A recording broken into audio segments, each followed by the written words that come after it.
Hey yo, what's up, man? So I know it's been a few days. I wanted to get my thoughts out there about this whole Kendrick Lamar Euphoria diss record. I had to give myself time to actually just sit and listen to the record, and I've been listening to it ever since it released, like hella times, like over 20 times. Like I truly love the diss record. It's not flawless, but I do love it. I'm gonna give my thoughts real quick on the record or whatnot. Hopefully, I don't get bombarded with a Drake disc because it seems like he got something in the tuck that he's about to release soon. So hopefully, I can get this out, before then. But all I gotta say is that I was surprised about this disc record because honestly, when it came out, I wasn't even like I didn't even really pay attention to it because I just saw that I got a notification on YouTube about Kendrick Lamar, Euphoria, and I didn't know. I just thought it was a regular track, and I'm just thinking in my head, like I literally thought this in my head when I saw it. I'm like, we're not trying to hear a regular record right now. We're trying to hear you do a diss record against Drake. So I just kind of played it off. But then I started to realize it, and I got a text from a friend and all this stuff, and I'm just like, maybe that is the diss record. So I cut it on because I saw it was trending on Twitter, and I started listening. I'm like, this is the diss record. And so I listened to it from there, and I'm just like, because I don't think we ever got a full diss record from Kendrick on anybody. He's thrown subliminals just like Drake has, but he's not battle tested like Drake is. And I feel like that's one of the people's problems, or one of the people's things that they pointed out when it comes to Kendrick. Will he be able to hold his own? And this record shows that he is there to hold his own. And in this record, he does basically say the same thing that Drake said, was that you want to keep it going. I got more stuff that I'm going to put out. You're not the only one with stuff that you got on me. I got stuff on you. And he kind of alludes to that within there. And like some of the stuff, first of all, I just want to talk about the record itself. I really love it. Like, I love the beat changes. I love even just how it began. I knew that it kind of would throw people off just how stylistic it is, because he didn't go for just straight rap approach. He went with a straight, this is a song. It feels like a song. It's very stylistic in its approach, and I know a lot of people were thrown off from that. I'm not a huge Kendrick Lamar fan, but it took me, I say, about a couple listens to really kind of get used to the style that he was doing this whole record in, and I love it. Like I said, I've been listening to it a lot of times just on repeat and letting it play. I just love it that much.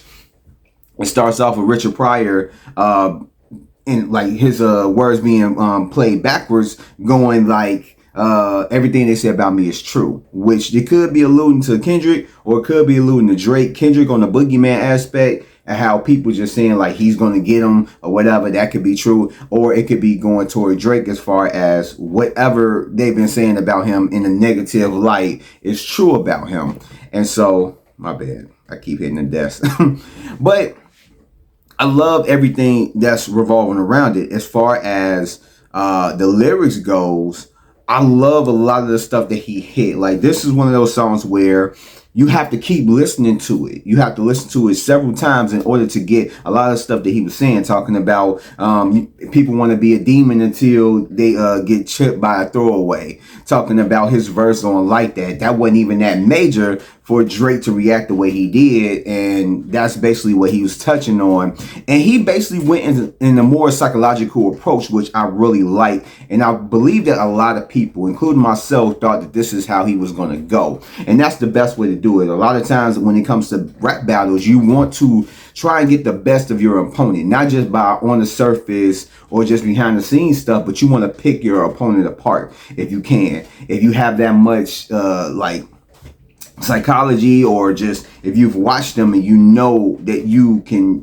point this out, point that out, and say that this is from that, you're gonna get bonus points when it comes to the diss record or whatnot. And he also hits back with the percentages, which is one thing that I said that Drake made. One of the mistakes that he made on his diss record was simply the fact that he's talking about percentages when we know, I don't like it's been put out there that Drake had a 360 deal when he was with Young Money, Cash Money. So it was like you're making fun of somebody that has a 50-50 split, or allegedly has a 50-50 split with somebody, but you had an even worse deal. So I thought that was a really bad angle to go at Kendrick for when your situation was worse. Whether Kendrick's is now and yours, of course, is like, back in the day.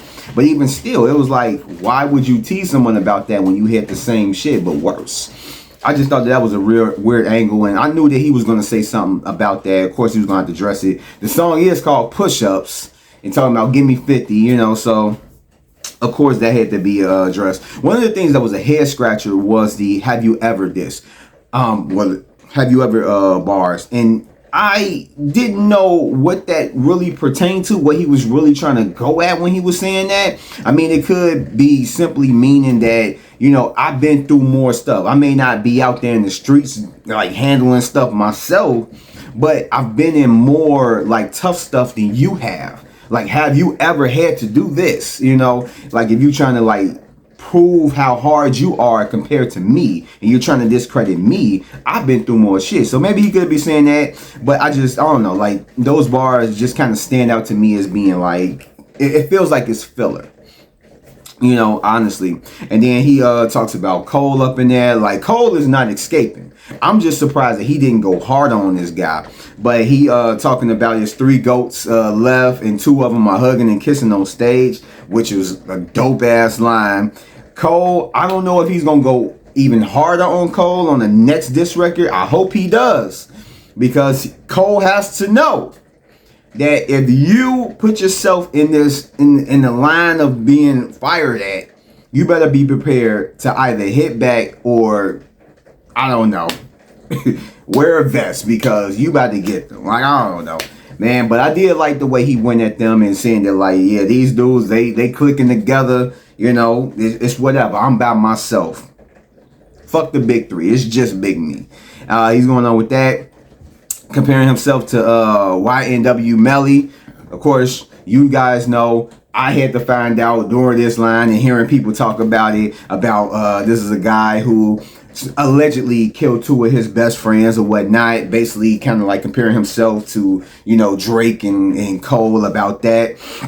Talks about Dre's accents and all the stuff that he be doing on his records, and taking bars, or I ain't gonna say bars, but when DMX was on the Breakfast Club and he was talking about how much he hate Drake, he was using that as a as an angle to get at Drake. I like that. I thought I don't know, man. It's like, I'm not 50-50, no pun intended, not 50-50 on it. I guess you could say it's more 60-40. I'm thinking like it was cool, but I did like the way that he used it. He also talked about his music not maturing. He talked about him and Sexy Red and how he views himself as a bad bitch right next to Sexy Red, which if you've seen the picture with him and Sexy Red and he having the duck lips, it's not hard to imagine that that's probably where he got it from. He attacks Drake as a father, the whole psychological thing. He talks about, he's flipping the whole 1v20 and talking about it's 20v1 if he got to smack your Ghost Riders, everybody that ride with you, which was dope. He made the line about the what's his name, Haley Joel Osment from The Sixth Sense, and also that was up in AI because of the whole Tupac AI stuff. He uses the word Crody, which was what Drake used up in the video talking about his cat. So he was making fun of that. Extortion, as soon as you get off the plane, you come to LA, now on, you gonna have to pay. Like, he was just going in when it came to this record. And like, I'm gonna give y'all, like, I don't know if I'm gonna put it all in this video, but I'm literally going to make a video about who I feel won. But you already kind of know. I ain't even gotta really say it too much right here. But anyway, continue on with the review. Talking about how Drake wanted him on the first person shooter, and we all kind of like guessed that. We figured that we heard not confirmation, but we heard reports that, first person shooter was a track that Kendrick sounded like he could have been on. When you listen to it, you can kind of hear it, like he it does sound like it's missing something. But I mean, and he literally giving confirmation on that, like he did reach out to him to be on that song, and I guess he felt some type of way, so that song ended up turning out how it turned out or whatnot. And then he talking about Yachty couldn't give him swag.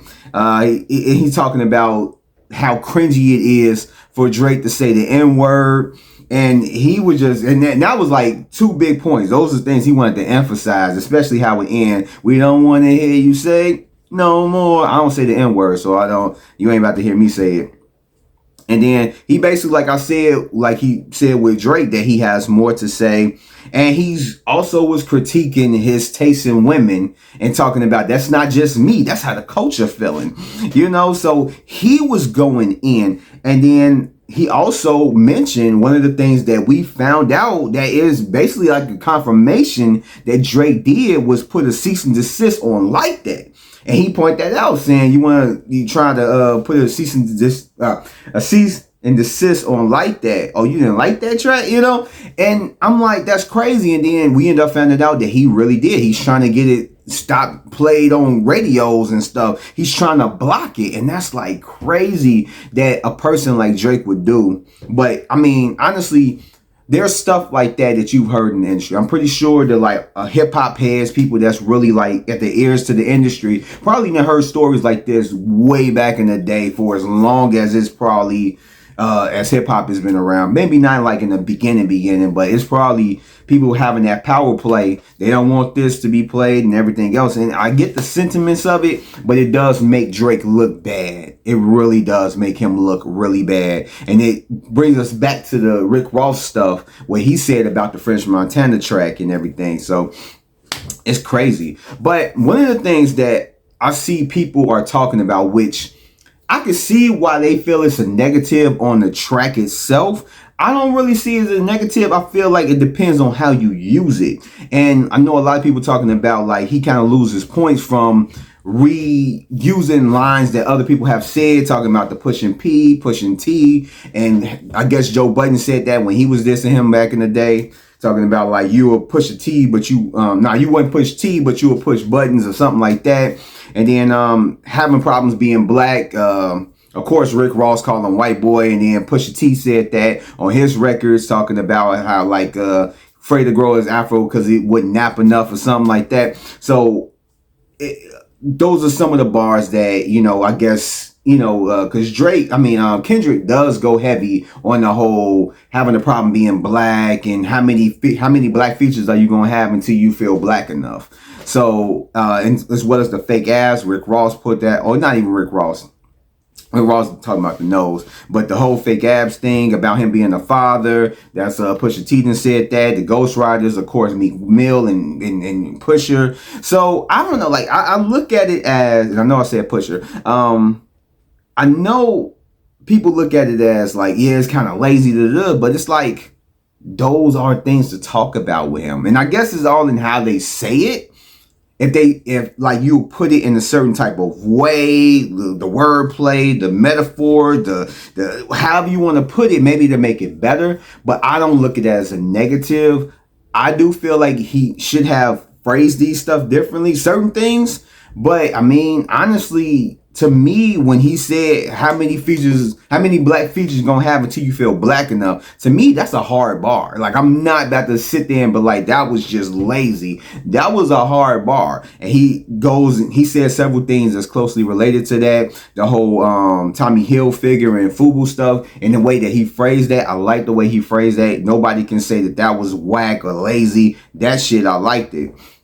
So that the whole reusing the bars don't really bother me too much, because if I was the one that was going to him, it's a lot of stuff that other people said that I would put in my diss records, amongst other things, other new things that other people haven't said. But those are some of the things that I would have. And then some of the negatives that I found that were like, I would say he kind of loses points for, was the fact that, and this is very minute. The fact that he had a few throwaway bars. Like I said earlier, the whole thing with like, have you ever, like that, whatever. But it wasn't a whole bunch of throwaway bars. It wasn't that many. I want to say maybe it's like like 2 parts in there where story bars, and it was just like you could have felt that was something better. And then the other big thing to me that stands out as a negative, because I didn't really get what Kendrick was going for as far as the attitude going into this record, because on one hand he seems like this is, and he even says it up in the record where it's like, it's just a friendly fade, like, don't get all bent out of shape for it. But then the other hand, he's saying, I hate the way that you dress, I hate and even though he was taking that from what DMX was saying, it was like, unless you really feel that, why wouldn't you just say DMX felt this way, but you feel this way? So with him like echoing those sentiments, that just shows that he doesn't really like Drake as a person, which shows in how he dissected him throughout this whole record. So I kind of felt like he was saying one thing, but then saying another thing, saying one thing and then saying another thing, talking about like, with the whole YNW Melly line, talking about he gonna have to kill his friends. It's like, do you really consider Drake as a friend? Do you really consider Cole as a friend? And that's why I was just getting kind of confused. Like when you listen to it, it kind of feels like he's saying that he kind of liked Drake. Besides the whole thing sounding like he liked the melody Drake or whatever, he's just basically in that line. I feel like he's just saying, stay in your place. As long as you just sitting there making me dance, we ain't gonna have no problems. Just kind of making fun of him, mocking him. But throughout the track, it just felt like he liked him, but he don't. He like him, but he don't. It's kind of like he like the game. He just flip-flopping. And I say that's, to me, one of the biggest flaws of this record. But other than that, fucking excellent. Like I said, I wouldn't have listened to it as many times. I did not listen to Drake that many times. And don't get me wrong, I am in Kendrick's camp. Don't get me wrong, I am in Kendrick's camp. But at the same time, I will give props. Like I even said it in my other records. I really did like Push-Ups. I wasn't blown away by it, but I really did like Push-Ups and how he approached it. Taylor Made, I like that better than Push-Ups. I just like the creativity of it. I didn't think that like it was like the best diss record. I don't even know if you could call it a diss record, but I really did like Taylor Made. So I gave props to Drake and whatnot. I'm very much anticipating what Drake has next and what he's going to say, how he's going to escalate it a little bit further. Even though I am on Team Kendrick, I can give props to Drake and what he's doing.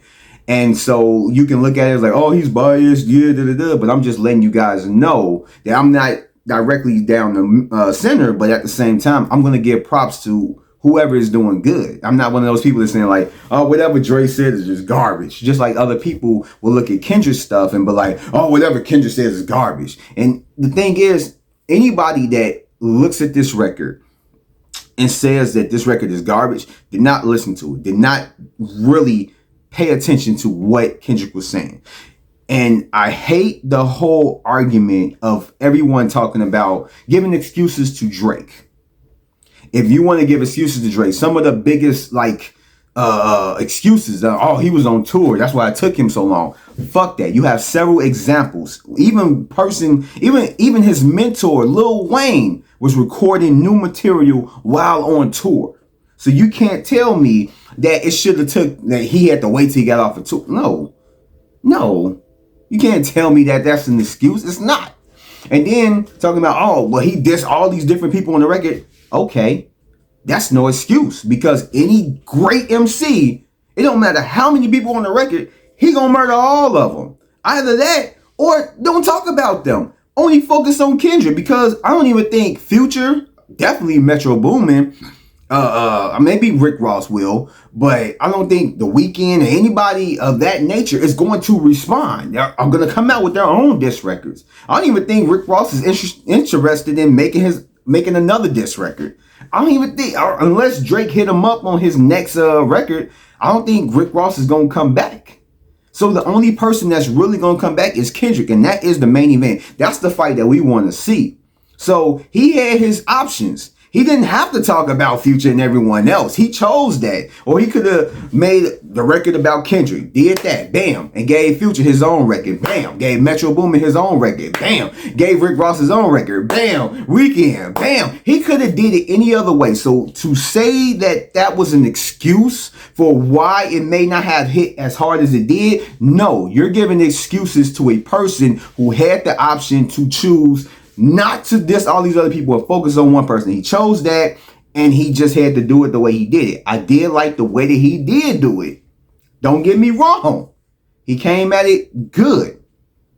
But it just, if you saying that like that's the reason why he may lose round one, no.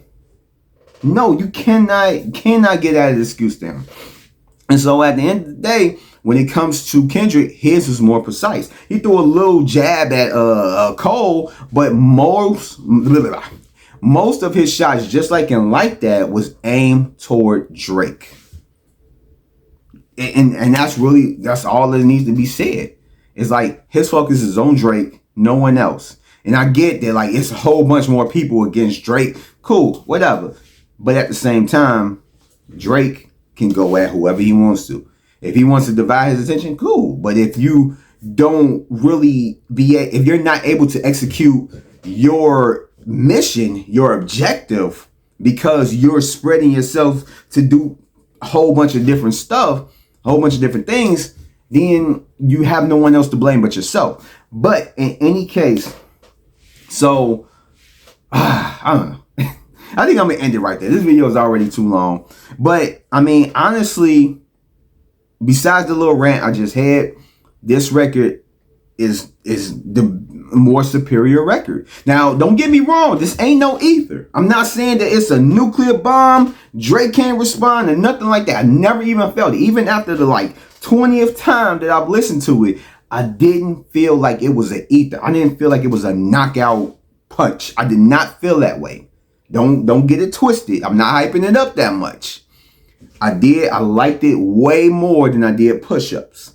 So when it comes to round one, and I'm gonna just go ahead and get it over in this video, I feel like Kendrick won round one, hands down. I know a lot of other people might feel differently. Cool, great, cool. That's what you think. Whatever. I'm just saying that as far as the narrative that Kendrick went, how he did it, the style that go along with it, and it sounds like a song. And how he did it and all the stuff that he hit, whether it's reused, the new bars, it don't fucking matter. Everything was aimed at Drake. It was direct and he went in. And one thing I can give to him is that he said Drake's name. Drake has a problem with not saying people's name. The song is called Push-Ups. Directly aimed at fucking Kendrick. And he's still scared to say his name. Like, it's just, bro, you're intentionally going at a diss record. You're going on a diss record talking. Like, say these people's name. You say Metro Boomin and Rick Ross's name. Everyone else is just, bro, just say the motherfucking name. You know, I don't know, man. But, yeah, I mean, I look at the whole thing, and the reason why I feel like Kendrick won is because not even just him not saying Kendrick's name, but Drake just... Majority of the stuff that he said up in his record was just the 50-50 split, talking about his like height or whatnot. But he wasn't really saying nothing too hard. You know, he wasn't going in. And Kendrick went in with an objective. Like, he wanted to pick apart this guy. And he went in and he did his job. So I just literally have to give it to him. Like, that's just my pick. Now, Drake with a new diss record may end up changing my mind, but as far as round one, Kendrick has it. Let's see who is going to take round two. Because after that, we gonna see if they gonna make it to round three, round four, round five. How they gonna do this? And for all those people who saying that like, oh, Drake won. No, Drake didn't win. and those people over here counting what is it? Like that, don't even count it. I look at first person shooter and Like That as the pre-games. This is where it starts. It started with push-ups, tailor-made, I guess you could clump those together, and then it goes to Euphoria. That's round one. Fight. You hear the fight from Mortal Kombat. That's what it is. And Euphoria won. Now round 2 is about to start. So who's gonna take it? It might be Drake this time. It might be 1-1. But as far as I see it, it's 0-1, Drake 0, Kendrick 1. So those are just my thoughts. I don't know if you guys agree. I definitely think that a lot of y'all disagree. Everybody it's more people on that's taking sides than it is people in the middle. So I don't know, man. Those are just my thoughts, but that's what it is. I'm calling it how I see it. But in any case, that wraps up my review for Euphoria. I hope you guys liked it. And if you made it this far, whether you agree or disagree, go ahead, give me a like, subscribe if you're not, and hit that notification bell for more videos like this. And I will see you guys on the next one. So peace out, stay safe, and yeah, man. Let's keep this going quick. Let's knock these bitches out.